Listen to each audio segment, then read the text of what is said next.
So thank you so much, everyone, for joining. We're super excited to host this session with two amazing people, professors from Berkeley.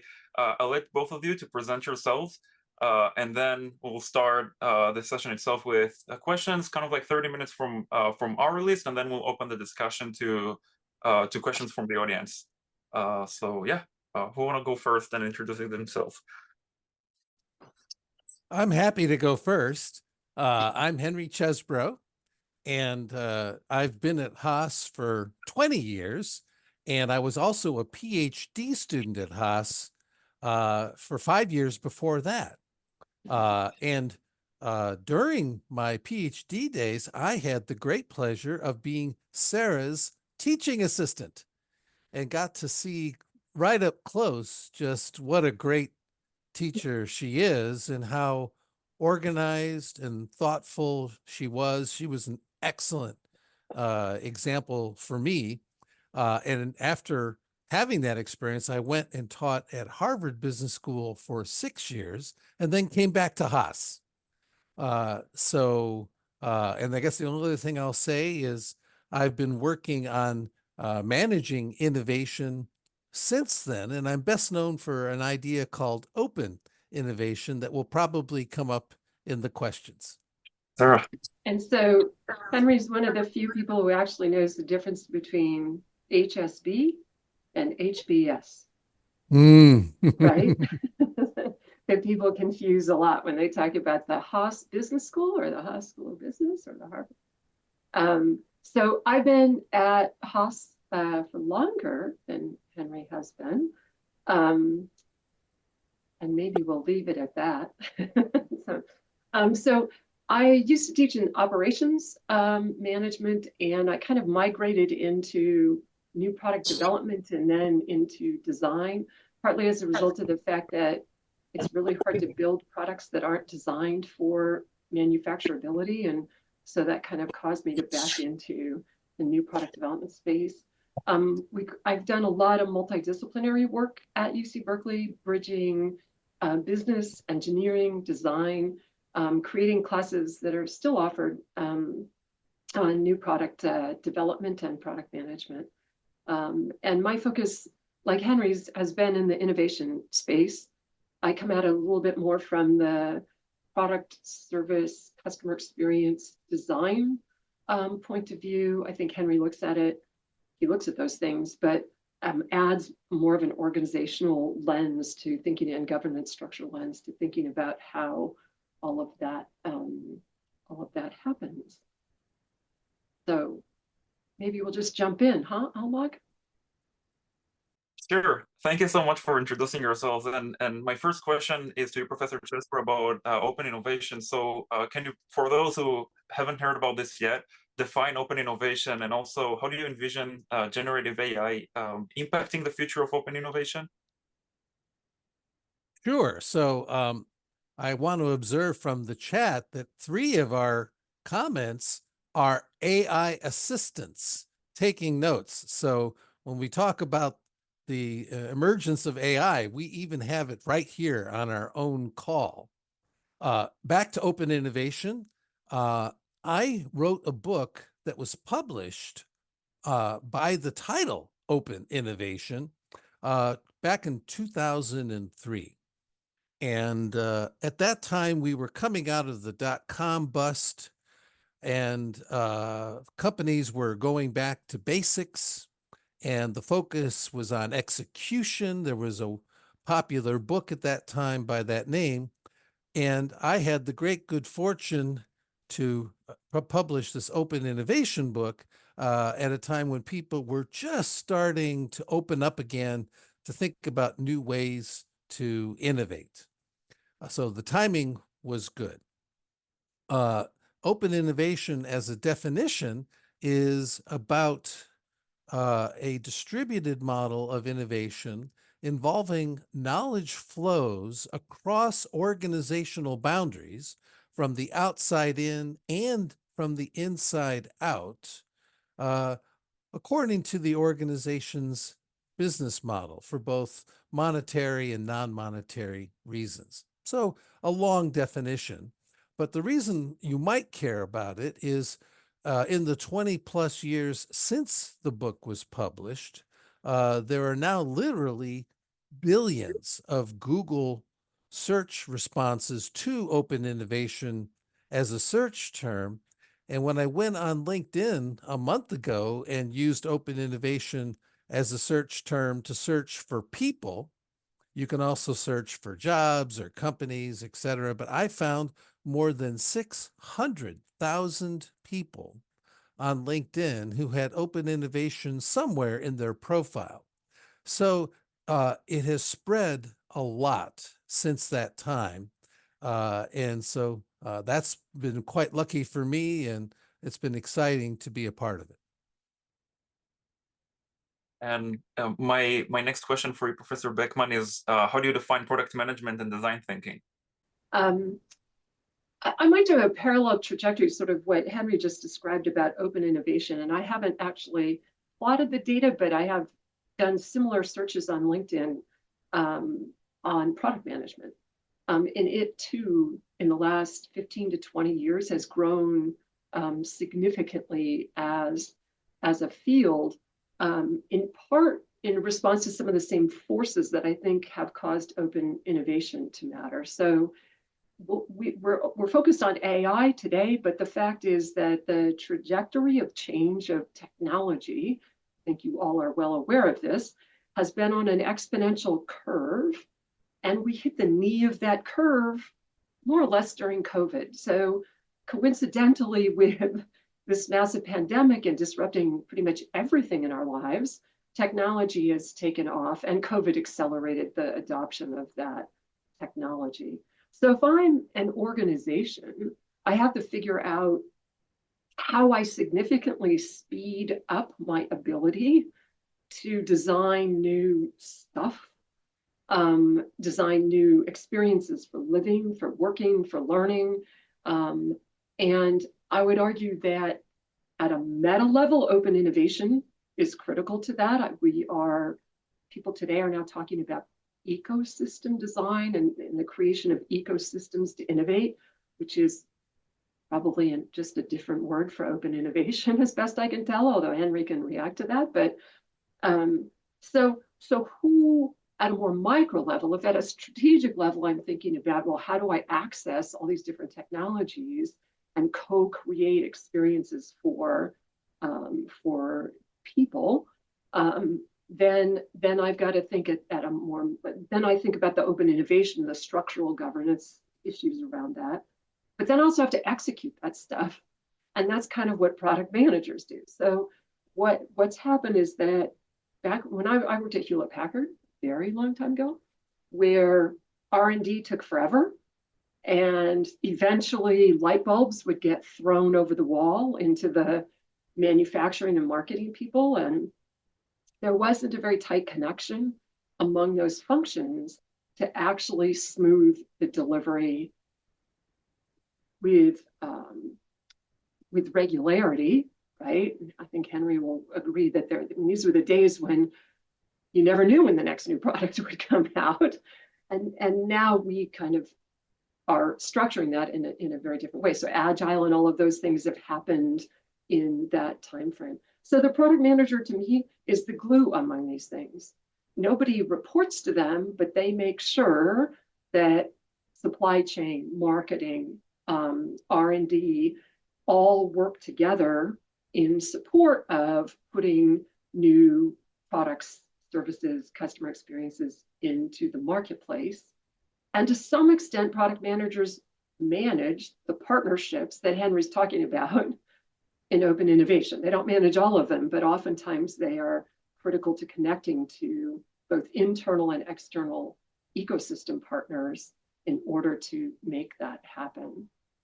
And so there's way more product manager roles than there used to be.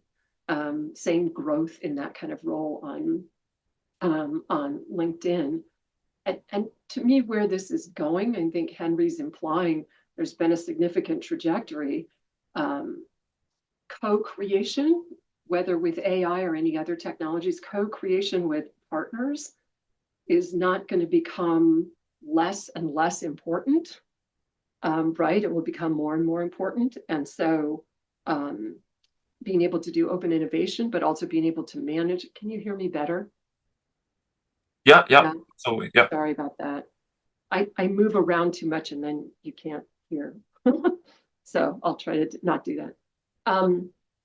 Yeah, so product managers and open innovation go hand in hand in connecting together technology and human experience to design better stuff for all of us in the future. And that's not going to slow down.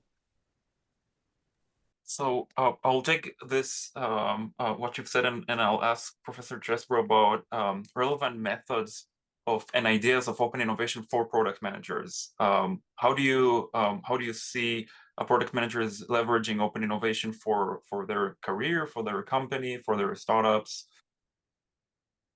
Yeah, I think the first thing I would say for the benefit of everybody on the call is product management and product marketing are two of the leading jobs that Haas graduates get hired for when you finish your MBA program. There are other things people do too, but these are very popular roles.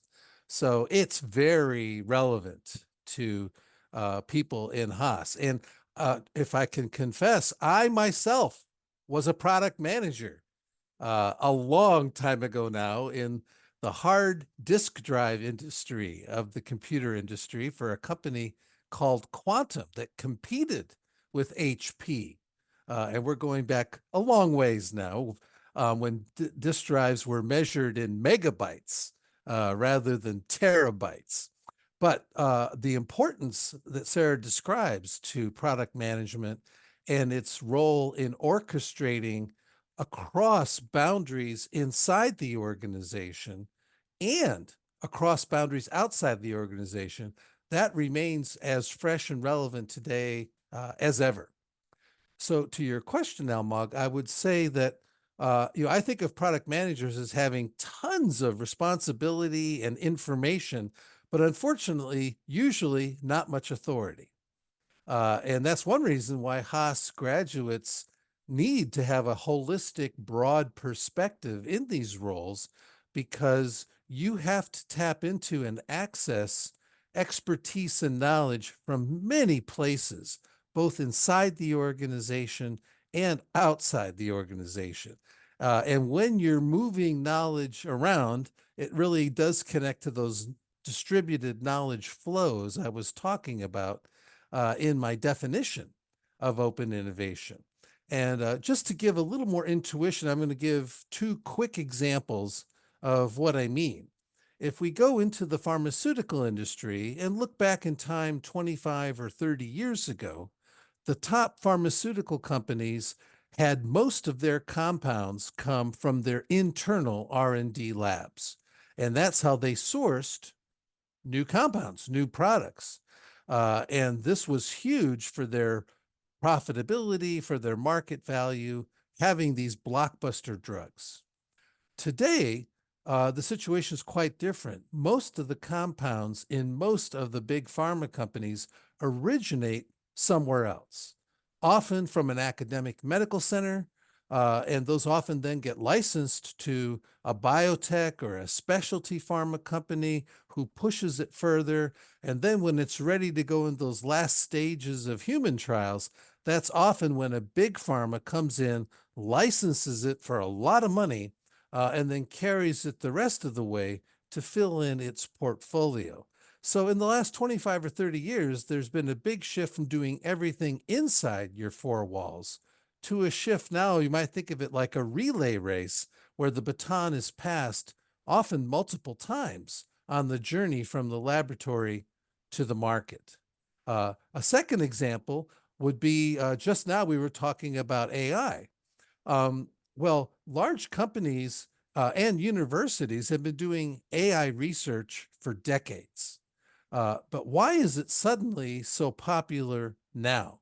And I think, again, the shift from doing it all inside to being much more open has played a key role here, too. When OpenAI launched its ChatGPT 3 in November of 2022, its technology and capabilities were not greatly different from what a lot of other large companies were already doing in their labs and in their research. But to give OpenAI credit, they put a very intuitive user interface, back to Sara's design ideas, they put a very easy chat feature on top of it. And for the first time, you didn't have to know anything about programming to be able to tap into these large language models. And then when OpenAI launched, they did something else. They didn't target any specific use, nor did they charge for accessing the tool. And they said at the time they're actually doing research. And what they didn't quite say, but what they were actually doing is, we were the ones being studied. What are we going to do with this tool once we can add all the queries we want to it? What kinds of things will people do with a tool like this? And so for the first 6 months of its life, ChatGPT rocketed up to 100 million users, and every single query from every single one of those users was provided to OpenAI in a hosted environment. So they saw everything that we all did with it. And that in turn informed the subsequent design of some of their business models and go-to-market strategies, the kinds of things that product managers are responsible for. But the research didn't come from inside the organization. The research was led by these mechanisms to open up and access a lot of input from the outside. So you've mentioned ChatGPT, and I'm curious, Professor Beckman, how do you think that ChatGPT specifically and generative AI in general is going to, like change the product management role? And if product managers are still going to exist in a couple of years, or like ChatGPT is going to take it all?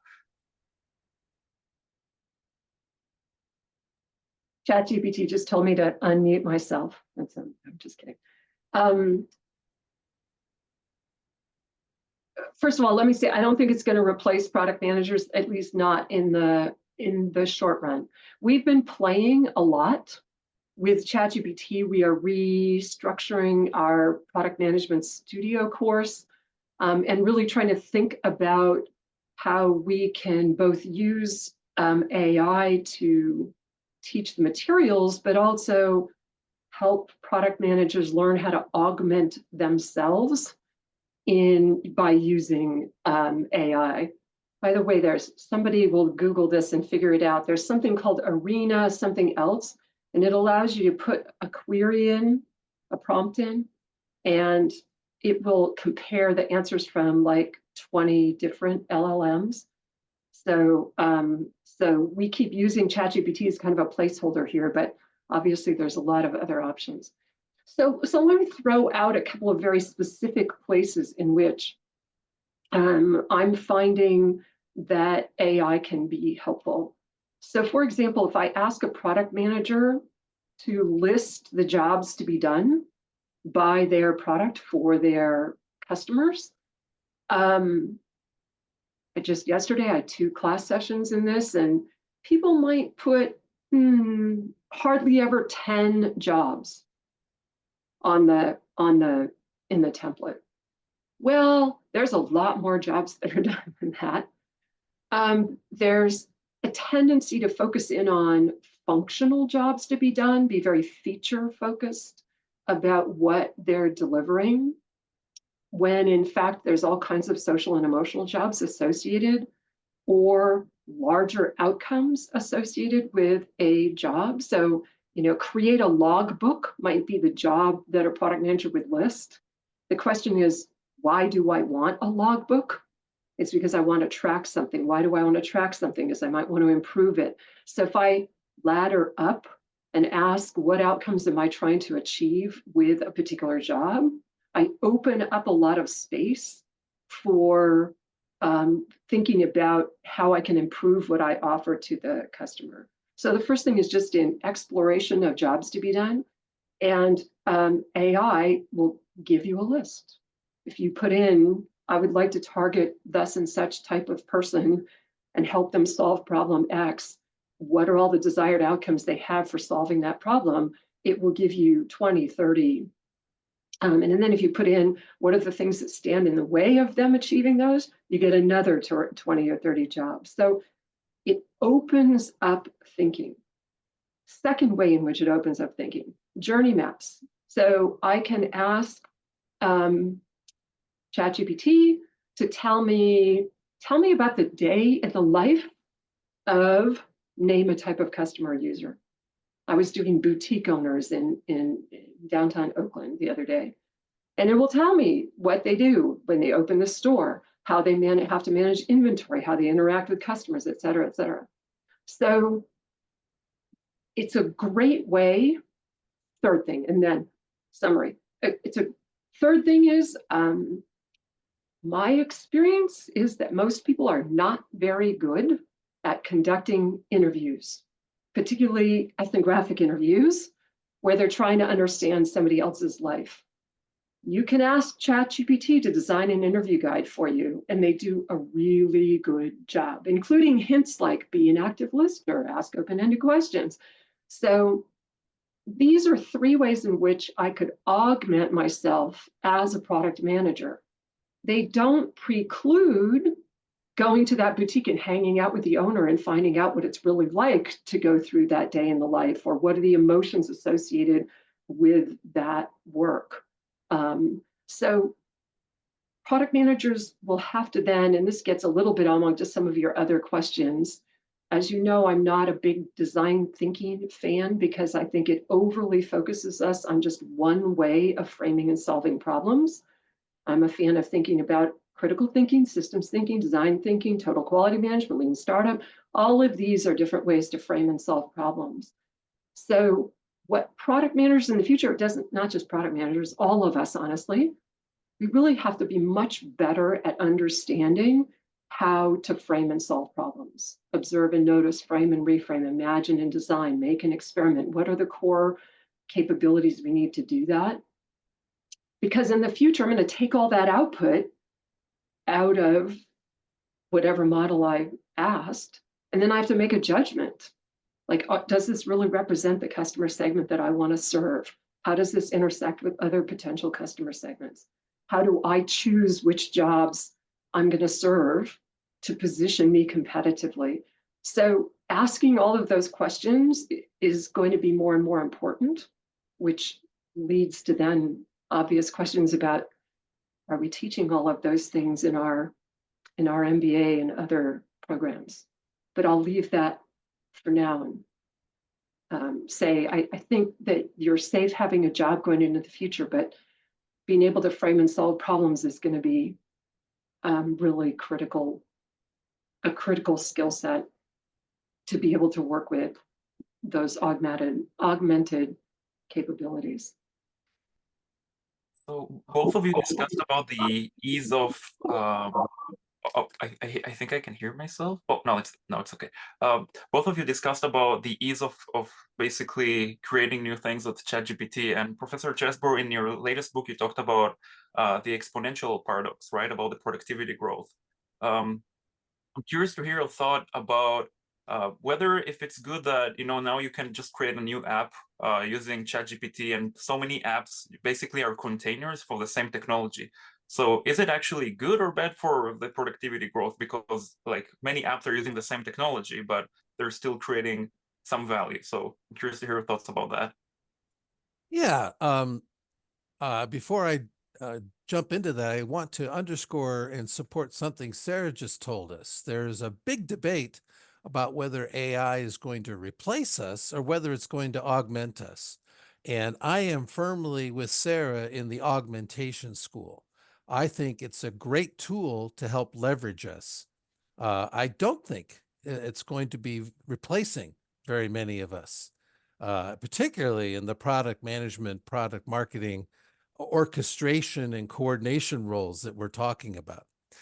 So back to your question. What Almog is referring to is a book I published just before the pandemic.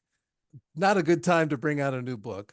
Was called Open Innovation Results, Going Beyond the Hype and Getting Down to Business. And I opened that book with the exponential paradox. And the exponential paradox is comparing two very different trends. One is the growth and exponential acceleration of a lot of technologies, and large language models, uh, NVIDIA's hardware that enables a lot of these. The exponential paradox that Almog referred to is the opening chapter for a book I published back in 2020, just before the COVID pandemic hit us all. And the exponential paradox compares two different trends. One is the exponential growth of technology, like large language models and software. Think of chips that NVIDIA and other companies are making on the hardware side of that is just two complementary accelerations that are going on. And then it compares that to a second curve, which is the rate of productivity growth in the economy. And if you think about the promise of exponential technology, it promises us abundance.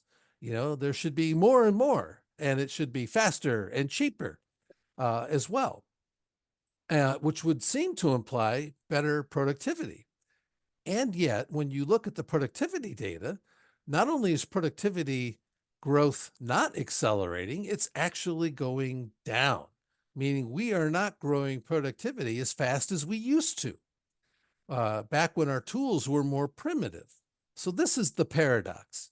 And so AI is a good example of this. I think there are companies already doing amazing things with AI. But for every company that is doing that, there are dozens or hundreds who don't have their internal data organized in any way that would allow them to train an AI algorithm. And so there's a separation between the best and the rest.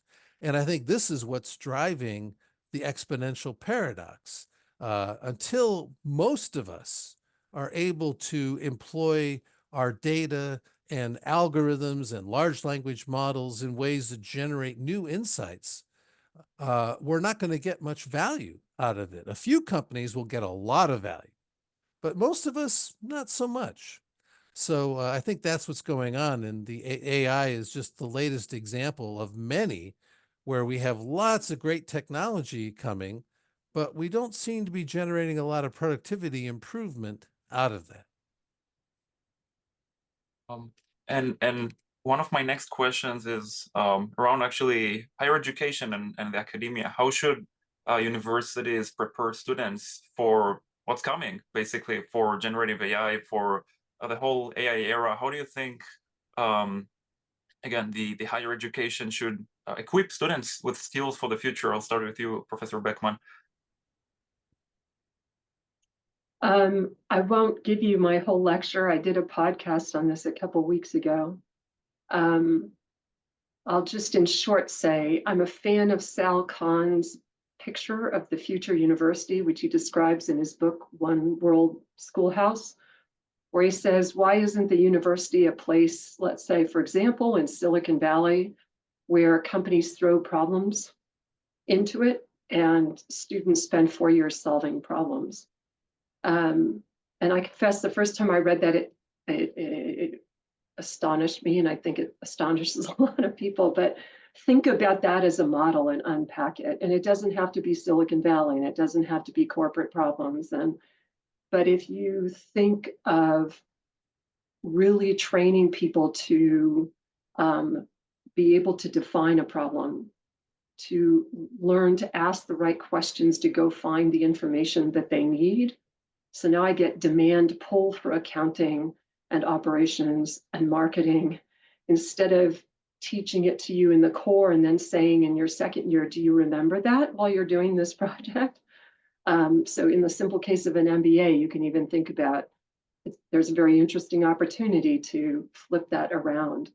And I think what that implies is that then you're teaching fundamentally how to frame and solve problems and how to do that in a team. And ultimately, those underlying skills, I believe, become more important than I should be careful about picking something. Henry, you're so much more tactful than I am.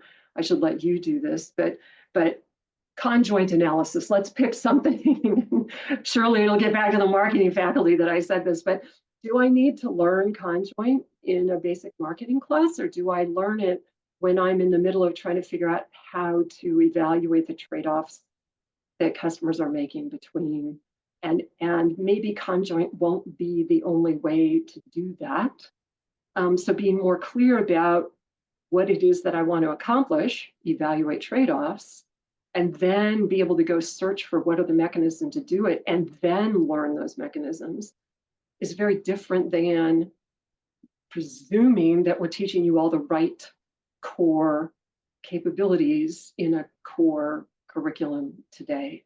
So that's, I sort of I push out and say, if I were going to design a new university, what might I make it look like? Olin College of Engineering, there's examples of universities that do this, but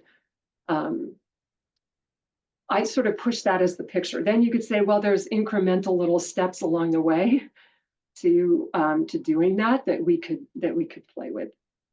It's not like we don't have project-based or experience-based classes now, but to really think about flipping the curriculum and really anchoring people in this ability to frame and solve problems is, I believe, where education has to go. Professor Chesbrough, you want to share your thoughts about this? Yeah, I think Sarah's probably thought harder about this than I have. I guess I'm going to make 2 points. One, my inner narcissist asked ChatGPT 3.5, I think it was, to tell me about Henry Chesbrough. And that's a subject I knew a lot about. And what came back was generally, correct, but there were some errors. For example, I do not have an engineering degree, but ChatGPT 3.5 said I did. And this gets to the question of hallucination, where ChatGPT comes up with stuff that sounds convincing, but it's actually wrong. So, we have to think about this when we are augmenting ourselves. And that's actually, in my mind, one of the reasons why we're not going to be replaced anytime soon, because there is a quality control or curation challenge here. A second point I would make, and this is something that Sara and I have both worked on in our teaching careers, is if you think about knowledge management, there is something important there called tacit knowledge, where some of the things we know as people, as teams, as organizations, we know from experience, but it's not explicitly written down. Hence, it's tacit. And so things about how to engage with people, how to motivate people, how to read their body language, how to interpret requests from above you in the organization, or how to deliver those requests to people below you. There are big tacit components to these things. And precisely because they're not written down, any tool that is built on written text is not going to have 100% visibility into these elements. So with all the power and capability of generative AI and large language models, there are gaps, there are omissions. We also know from other research that there are biases and omissions in these models. So all of that has to be kept in mind as we think about how to make best use of this. Thank you so much. I will ask the audience if anyone wants to ask any question. Feel free to open the mic. Basically, given what you said, Dr. Beckman, about the academic environment and what it could look like, based on what it looks like right now and what's currently being offered, what are some courses that you think would be ideal for us to take right now at Berkeley, keeping in mind that some things, to your point, are better suited for industry experience or internships or things that we learn along the way? Like what are courses that, despite that, you think would still be very much helpful before we graduate? Yeah. I mean, there's a handful of courses about product management explicitly. There are a couple at Haas. There's some through the Sutarja Center for Entrepreneurship and Technology. So they are courses that I would argue all product managers need to know that. That said, a business degree will teach you what you need to know to do product management because it goes in depth. When we teach the product management program, we teach little tiny summaries of everything. Here's 3 hours on segmentation, targeting, and positioning. Here's 3 hours on doing market research. So we try to capture all of that. But if you're doing a business degree, clearly you want to take marketing. It's always helpful to have some understanding of how the financials of a firm work, how to do costing of things. Some of the other areas, it really depends on the field in which you want to do product management. So in technology companies, if you work in semiconductors, you're going to have to be able to talk tech with the people that you're product managing for. Whereas in maybe a CPG company, it's easier to pick up an understanding of the product, but there you'll need more brand management and outbound marketing understanding. So the emphasis that you put on it, while there's some fundamentals that cut across all product managers, the emphasis depends a little bit on the company. This is probably the biggest thing I think about in product managers. If you don't love the product, or better said, the customer and the problem you're solving, you're not going to be a very good product manager because you have to have passion for what it is that you're trying to help people be able to do. So that's sort of two levels of answer to your question, Miguel. And Thank you very much. Miguel, I'm going to give a quick answer. I don't necessarily think we should each answer every single question, but on this one, I just want to supplement with a couple of quick things. I think there are both hard and soft skills that are really important that you can access at Haas and at Berkeley. The hard skills are the content elements that Sara just mentioned, and I think cost accounting is actually an important one. Because when you get into the budgeting and the incentive systems, it's a cost accounting world out there. But the soft skills matter a great deal as well. So things like negotiations, being able to present yourself in a way that is engaging. These are important things. And if possible, I would say take a class in the information school, in the engineering school, in part because they have good content that can help you, but in part because learning how to work with those students and how they think and how you are perceived by them and how you can effectively engage with them. These are valuable soft skills for your future. Got it. Thank you both very much for that. It's really helpful, and I've made a note of all of it, so I'll definitely be applying this in my time here. Thank you. But I guess, one of the buzzwords that often gets thrown around a lot is, we need to innovate, we need to be innovative. And that happens in industry, it happens in group projects and academia. And so I'm curious, like in recent times, what are the things that you have found that people tend to get wrong about innovation in terms of how they talk about it or in terms of how they apply it? I'm sure Sara has a good answer to this too, but I'm going to go first. I would say innovation is often treated as a luxury good. And what I mean by that is when the company's business is doing well, everybody wants more innovation.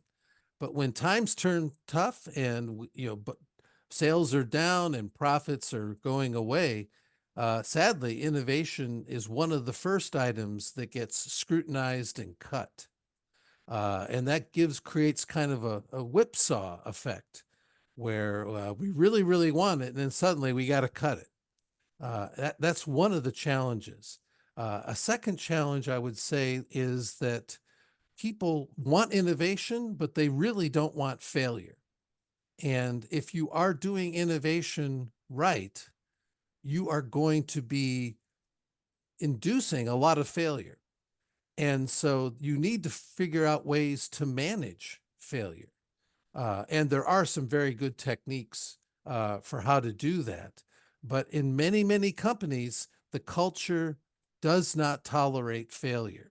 And when people sort of figure that out, they stop taking risks. And as soon as you stop taking risks and doing experiments, etc., you are condemning your organization to a much more incremental path of improvement.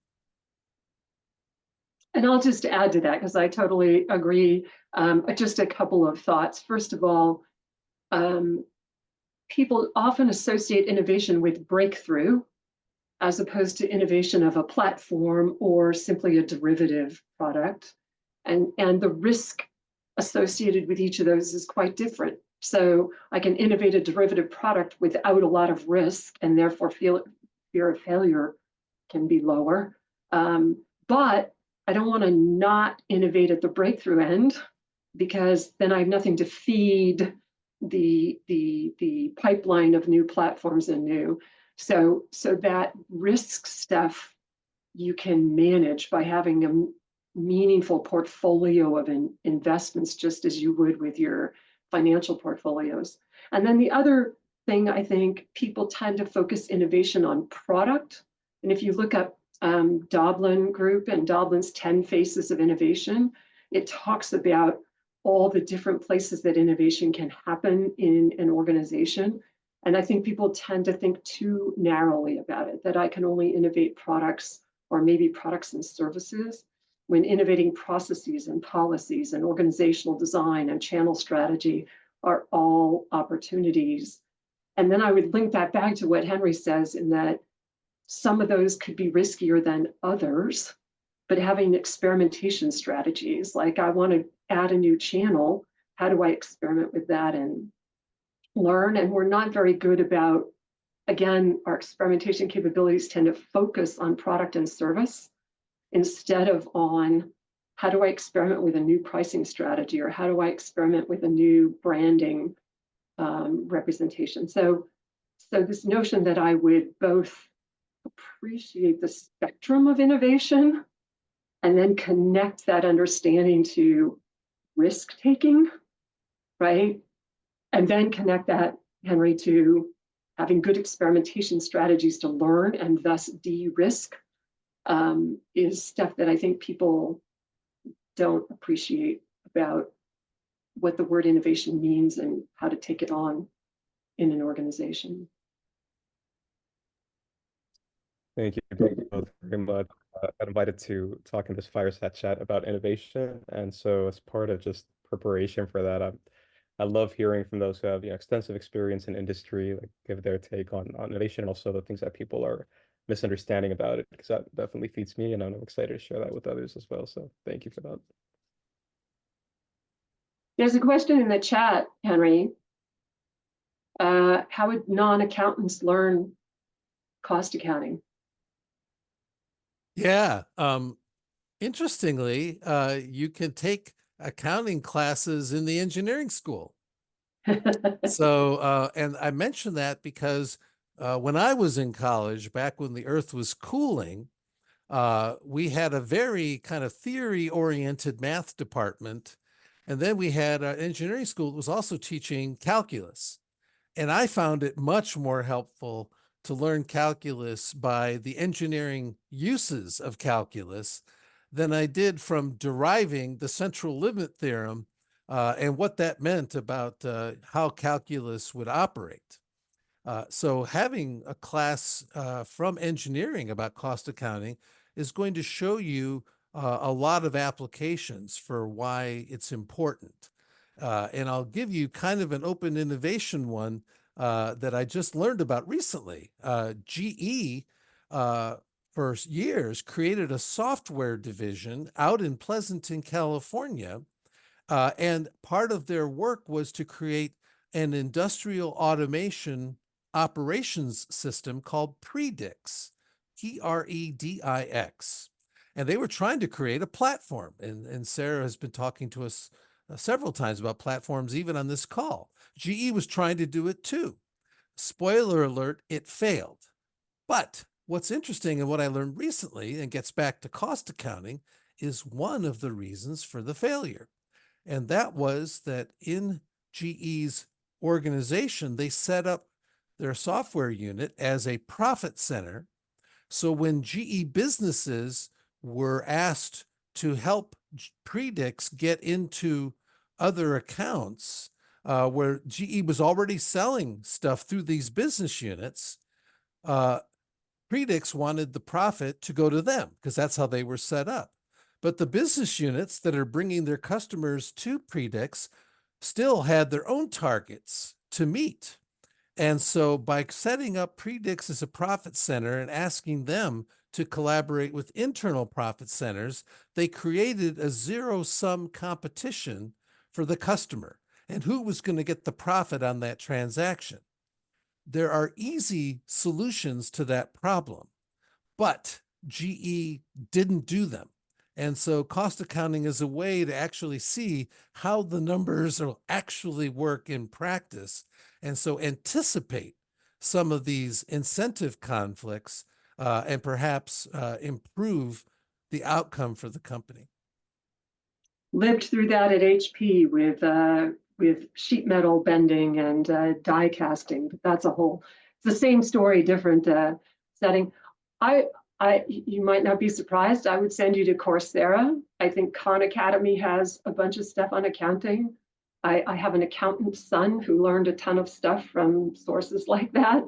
And I think accounting is something pretty basic that you can learn in places like that. I'm sure there's dozens of college level courses on Coursera, and you could use Henry's filter to say, oh, I'll take one from an engineering school, or I'll take one from a business school, or I'll take one from whoever's offering it. But that to me would be the easiest way to do it, and you self-pace and go through it at the rate that you need to.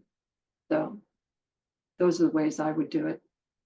One last question from Raymond, and then I think we'll wrap it up just to be conscious of your time. So Raymond, feel free to open it. So my name is Raymond. I'm a undergraduate student studying at Haas, and I was curious to hear both of your thoughts on the relationship between creativity and innovation. And as students, like, how can we foster a creative mindset to help us prepare for our future careers when we're really trying to drive innovation? I'll let you go first, Henry. You go, Sarah. You go. So first thing I would say is believe that you are creative.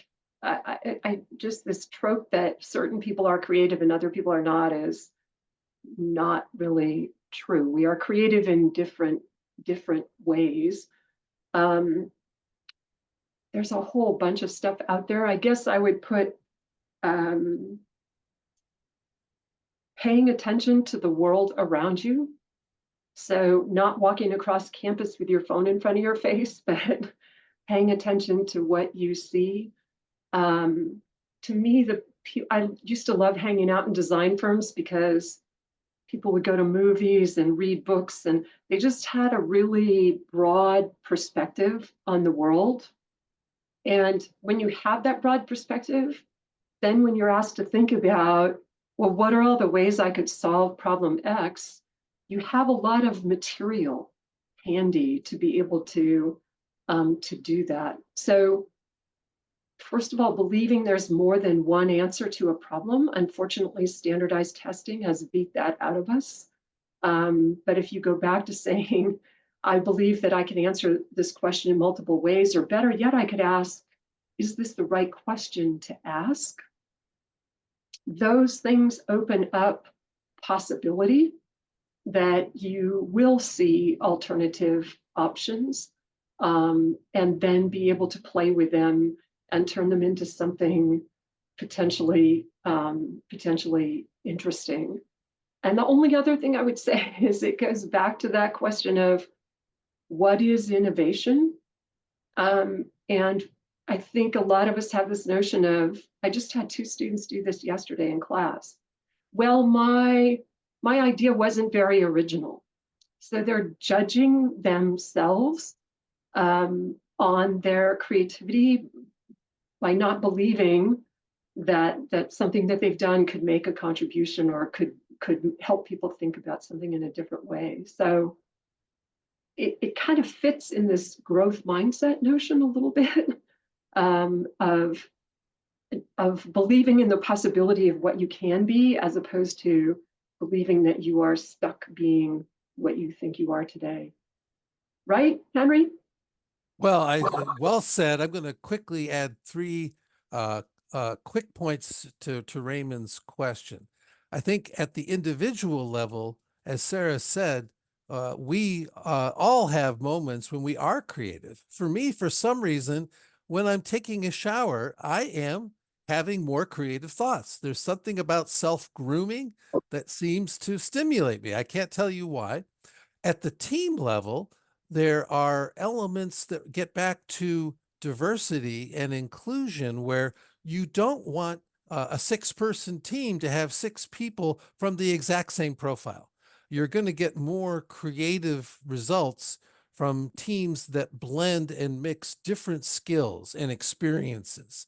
And that ability to triangulate from multiple perspectives is going to create a broader search space and a broader set of discussions. At the organizational level, it really gets to culture. And really, I liked Sara's point earlier about the portfolio of Horizon 1, Horizon 2, and Horizon 3, or derivative and platform and breakthrough as a way of structuring things. And then culturally, celebrating not just the success, of course, you do that, but you also celebrate failures, particularly failures that were done well, done right. It didn't work out, but actually some good things happened, and those are also appreciated and valued in the organization. So I think all of this goes into creativity. Awesome. Thank you both so much. That was super insightful. I'll wrap this session up. And first of all, I really want to thank both of you, Professor Chesbrough and Professor Beckman, for the fascinating conversation. I've learned a ton of it from it, and I'm sure the other attendees did as well. So thank you so much for the session. And yeah, I wish you all a wonderful weekend. Thank you for the opportunity, Almag. Sure. Yeah, thanks. Thank you so much. Bye-bye.